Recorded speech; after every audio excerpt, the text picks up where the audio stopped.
Ramai orang yang baru nak simpan emas, dia suka tunggu.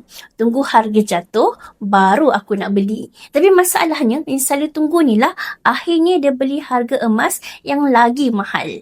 Kita sebenarnya takkan tahu bila harga yang paling rendah. Harga rendah tu kita akan baru nampak bila benda tu dah jadi sejarah dan kita baru nak beli.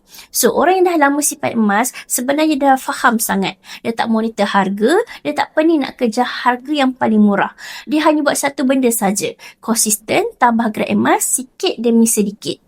Hari ni beli 1 gram, minggu depan tambah lagi, bulan depan tambah lagi 1 gram. Sebab kalau kita tengok sejarah, harga emas ni memang akan ada naik dan turunnya dalam masa terdekat. Tapi kalau tengok jangka masa panjang, emas ni bagi purata keuntungan 10 hingga 12% setahun. Lama-lama, emas ni akan naik juga. Jadi, bila kita tunggu harga turun, kadang-kadang yang rugi tu bukan sebab harga naik. Yang rugi tu sebab duit yang kita nak simpan emas tu habis dulu untuk benda yang tak patut. Okey, tahu-tahu aja emas tak beli, duit kita pun dah habis.